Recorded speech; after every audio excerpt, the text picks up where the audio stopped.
Party line ని ధిక్కరించి మాట్లాడుతున్న ఎమ్మెల్సీ తీన్మార్ మల్లనని తెలంగాణ కాంగ్రెస్ పార్టీ క్రమశిక్షణ కమిటీ పార్టీ నుంచి సస్పెండ్ చేసింది.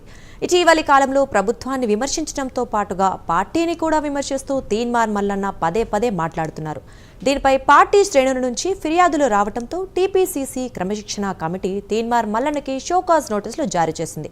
అయితే తాను విచారణకి హాజరు కానని, నోటీసులకు సమాధానం ఇవ్వబోనని తీన్మార్ మల్లన్న బహిరంగ ప్రకటన చేశారు.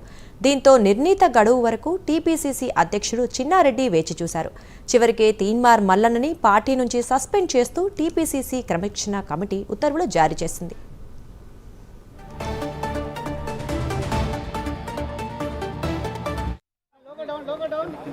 క్రమశిక్షణ ఉల్లంఘిస్తే కాంగ్రెస్ పార్టీ గీసిన గీత దాటితే క్రమశిక్షణ చర్యలు ఉంటాయి. అందులో భాగంగానే నెల క్రితం కాంగ్రెస్ పార్టీ ఎల్లారెడ్డి చెందినటువంటి నాయకుడు సుభాష్ రెడ్డిని సస్పెండ్ చేయడం జరిగింది.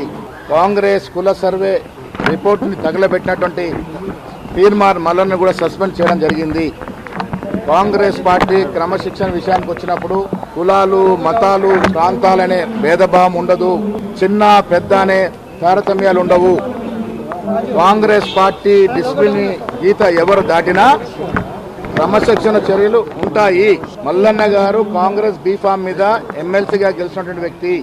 కాంగ్రెస్ ఎమ్మెల్సీగా ఉండి రాహుల్ గాంధీ గారు తీసుకున్నటువంటి నిర్ణయం దాన్ని సాకారం చేసినటువంటి కాంగ్రెస్ ప్రభుత్వం రాష్ట్రంలో కుల సర్వే పగడ్బందీగా శాస్త్రీయబద్ధంగా చేపడితే కాంగ్రెస్ పార్టీ ఇచ్చినట్టు ఆ డాక్యుమెంట్ని తగలబెట్టడం పట్ల ఏఐసిసి తీవ్రంగా పరిగణించింది. అందుకే ఇవాళ ఆ చర్యకు పూనుకుంది.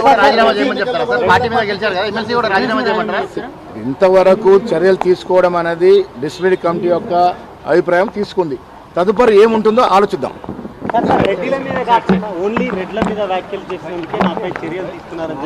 నెల క్రితం సుభాష్ రెడ్డి గారిని సస్పెండ్ చేయడం జరిగింది. ఎల్లారెడ్డిలో రెడ్డిల మీద వ్యాఖ్యలు చేసి 2 నెలలు అయింది. క్రమశిక్షణ చర్యకు నోటీస్ ఎప్పుడు ఇచ్చాము? మేము డాక్యుమెంట్ తగలబెట్టి డాక్యుమెంట్ గురించి చాలా నీచంగా మాట్లాడినప్పుడే షోకాజ్ ఇచ్చినాం. ఆ విషయాన్ని తీవ్రంగా పరిగణించింది ఏఐసిసి. మీనాక్షి నటరాజన్ దీంట్లో సంబంధం లేదు. షోకాజ్ ఇచ్చి దాదాపు 20 రోజులు అవుతా ఉంది.